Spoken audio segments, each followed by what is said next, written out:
ভনীয়েকে হওঁ। আমি বহুত দুখীয়া গৰীব, সেয়েহে মই আমাৰ মুখ্যমন্ত্ৰী ডাঙৰীয়া তথা আমাৰ মাননীয়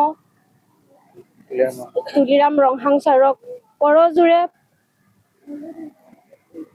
কৰজোৰে অনুৰোধ কৰিছোঁ যাতে আমাৰ দাদাক সুদূৰ তামিলনাডুৰ পৰা মৃতদেহটো আমাৰ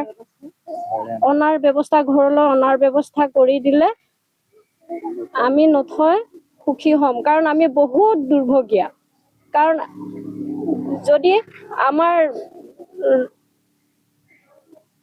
এনেদৰে যদি উঠি অহা ল'ৰা ছোৱালীয়ে যদি কাম কৰিবলৈ গৈ সদায় এনেকৈ অন্তৰ্ধান হ'বলৈ যায়, তেতিয়াহ'লে আমাৰ মাক দেউতাক অথবা আমাৰ ককাই বাই ভনীবিলাকে আমি কিমান দুখ পাওঁ। এতিয়াতো আমি ডেড বডিটোকে আমি পালেও আমি মানে বহুত আনন্দিত হ'ম।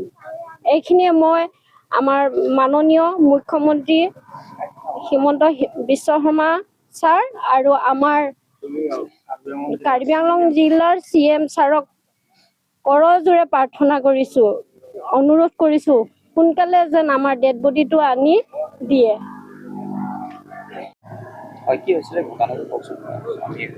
ঘটনাটো একো হোৱা নাই। কাম কৰিব যাম বুলি ওলাই গৈছিলে আমাৰ মালিকে। কাম কৰিব যাই পেলাই ডিপুত ট্ৰেইনত উঠিলে। কেৰেলা শনিবাৰে ট্ৰেইনত গৈছিলে। ইয়াৰ পৰা বাছতে গ'ল যেনিবা আৰু তাৰপিছত ডিপুৰ পৰা ট্ৰেইনত উঠিছে। যোৱাৰ পিছতো ফোন কৰি আছিলে। তাৰপিছত কালিৰ পৰা মই 11টা বজালৈকে ফোন পালোঁ, তাৰপিছত ফোন পোৱা নাই। এনেই ৰিং হৈ আছে মোবাইলটো, কিন্তু ৰিচিভ কৰা নাই আৰু। তাৰপিছত আৰু কি হ'ল নাজানো আৰু মই খালি এতিয়া কেনেকে গম পালো মানে মই আজি দিনৰ 10:30 মানত ফোন কৰিছিলোঁ মই। তাৰপিছত এনেই ৰাতিপুৱা ফোন মাৰিছোঁ, কিন্তু ৰিচিভ কৰা নাই মালিকে। তাৰপিছত আকৌ এবাৰ ফোন মাৰিছোঁ, তেতিয়া এই ট্ৰেইনৰ চিকিউৰিটিয়ে ৰিচিভ কৰিছে। তাৰপিছত ৰিচিভ কৰিলে মই মানে ভালকৈ ক'ব নাপালোঁ কথাটো কি হৈছে কি কথা। তাৰপিছতে সি হিন্দীতে কৈছে আৰু ডেড বডি হৈ গ'ল, তাক পষ্টমৰ্টমত পঠিয়াই দিছোঁ কৈ পেলাই ক'লে। তাৰপিছত মই আৰু নাৰ্ভাছ হৈ গ'লোঁ, ক'ব নোৱাৰা হৈ থাকিলোঁ। নাই মই ঘৰত অকলে, কোনো নাই। তাৰপিছত মই ইমানখিনি মানে কথা সুধিবই নাপালোঁ। মই এতিয়া চৰকাৰক কি জনাম? চৰকাৰে কিবা এটা তুলিৰাম ৰংহাং, হিমন্ত বিশ্ব শৰ্মা কিবা এটা উপায় দিয়ক আৰু মোক ডেড বডিটো অনা হেৰিয়ে। ট্ৰেইনত অকলে গৈছিলে তেখেত? হয়।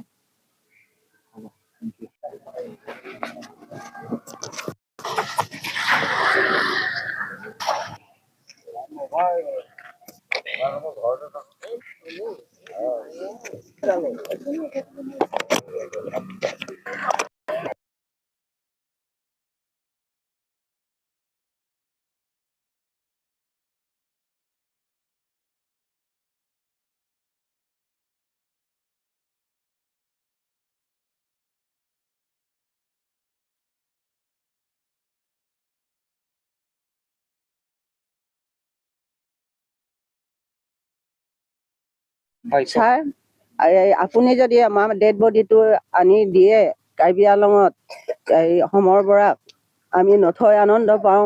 আমি দুখীয়া, কোনোফালে উপায় নাই, মাটি নাই, বাৰী নাই, মাত্ৰ ল'ৰা এটা।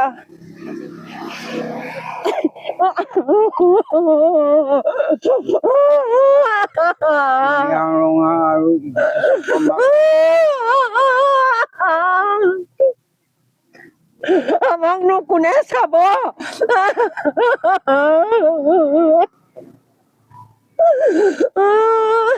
ছাৰে যে ব'লা ডেড বডিটো দেখুৱাইহি, মই নথৈ আনন্দ। কোন জীৱনত মই দেখি পাম মোৰ ডাঙৰ ল'ৰাটোক? এটা মুঠৰ ল'ৰা।